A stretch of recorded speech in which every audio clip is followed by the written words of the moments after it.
Allez, aujourd'hui, on apprend à comparer des nombres relatifs. C'est-à-dire que si on nous donne deux nombres relatifs, on veut savoir quel est le plus grand des deux. Alors, on va utiliser ce qu'on savait faire depuis la sixième, bien sûr, on ne part pas de zéro. Donc, nous avons une propriété qui est dans la leçon, qui est celle-là.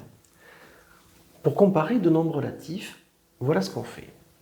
Si ce sont deux nombres positifs, eh bien, on fait comme en sixième. Pas de nouveauté, c'est tout ce que vous avez appris en sixième est toujours vrai. S'il y a un positif et un négatif, dans ce cas, le positif sera toujours plus grand que le négatif. On se fiche de savoir les valeurs qu'il peut y avoir. Un positif est toujours plus grand qu'un négatif. C'est facile. Là où ça pose problème, c'est la dernière phrase. Si les deux nombres sont négatifs, alors dans ce cas, ils sont classés dans l'ordre inverse de leur distance à zéro. Qu'est-ce que ça peut bien vouloir dire? Dans l'ordre inverse de leur distance à zéro. Je montre un petit exemple. Imaginez que je veuille comparer par exemple moins 4 et moins 7. Que me dit la propriété? Elle me dit qu'il faut que je prenne leur distance à 0. Alors, si je prends la distance à 0, j'obtiens 4. Et là, si je prends la distance à 0, j'obtiens 7. Et donc, j'ai un ordre qui vient de la sixième, que je connais depuis la sixième, depuis l'école primaire, qui dit que 7 est plus grand que 4. Ce que nous dit la propriété, c'est que eux, ils sont dans l'ordre inverse de leur distance à 0. Et donc, en fait, la solution sera comme ça. C'est-à-dire qu'on va inverser le signe. C'est bizarre, non, d'inverser le signe. Regardons sur un axe ce que ça donne. Je fais une droite graduée, comme ça. J'ai mon 0 qui est là. J'ai le moins 4. Et là, j'ai le moins 7. OK ?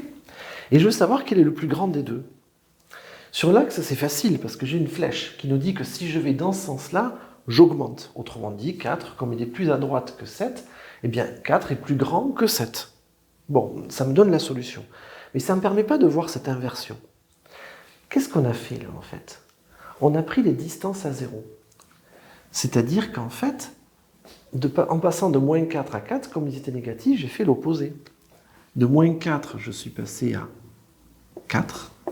Et de moins 7, je suis passé à 7. Et c'est là qu'on voit qu'il s'est passé quelque chose. Regardez mon stylo. Là, il est orienté dans ce sens-là. Vous voyez, le bouchon, il est du côté gauche. Quand je fais le retournement, il a changé de sens. Maintenant, il est du côté droit. Et c'est pour ça qu'on prend l'inverse. Le fait de passer du côté des positifs, ça nous oblige à changer de sens. L'avantage de passer du côté des positifs, c'est qu'avec les positifs, on sait faire. Depuis l'école primaire, on sait le faire. L'inconvénient, c'est que comme il y a ce retournement, on doit penser à changer le sens de l'inégalité. Bref, si vous avez deux nombres négatifs à comparer, eh bien vous faites comme en sixième et à la fin, pouf, vous changez le signe. C'est tout. On va faire des petits exemples.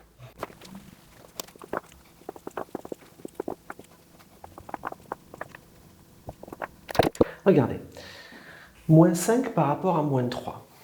Je vais vous laisser réfléchir et on corrige.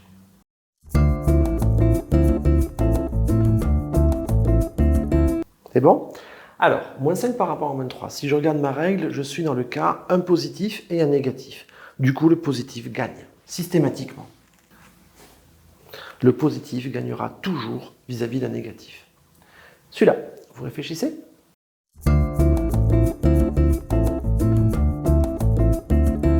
Allez, c'est bon. Alors, là, je suis dans le cas de deux positifs. Donc, j'applique ce que je sais depuis l'école primaire. Je vais comparer de la gauche vers la droite. Alors, une unité, je ne sais pas. 0 dixième, 0 dixième, je ne sais pas. 3 dixièmes, 2 dixièmes, donc c'est lui qui gagne.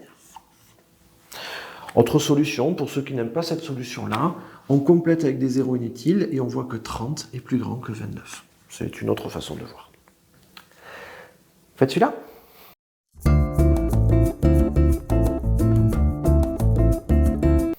Allez, c'est bon. Moins 10 par rapport à moins 2. Ah, dans la propriété, c'est le cas difficile. C'est le cas où je suis avec deux nombres négatifs.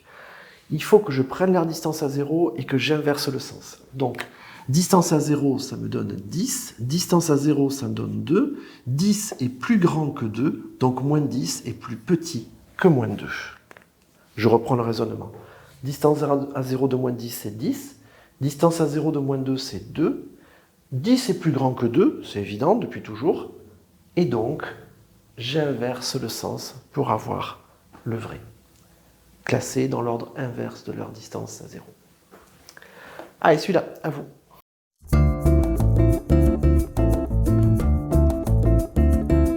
C'est bon? Alors, moins 1,27, moins 1,31.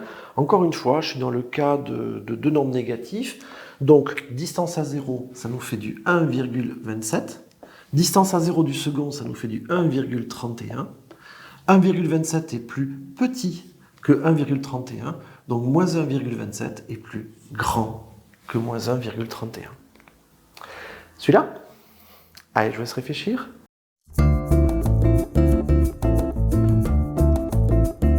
C'est bon? Bon, 0 moins 4. Alors, là, celui-là, il est très facile, parce que 0 est à la fois positif et négatif. Donc, il est positif, et un positif est toujours plus grand qu'un négatif. Donc, il gagne. Voilà, j'espère que ça vous aura été utile. Donc maintenant, vous savez comparer les nombres relatifs. Attention à cette astuce de l'inversion, là, hein, cette petite chose à laquelle il faut penser. Mais sinon, ça se fait, quoi. Bon, mettez un like si ça vous a plu. Abonnez-vous à la chaîne, hein, bien sûr, sinon vous allez rater les vidéos suivantes. Et à bientôt. Au revoir.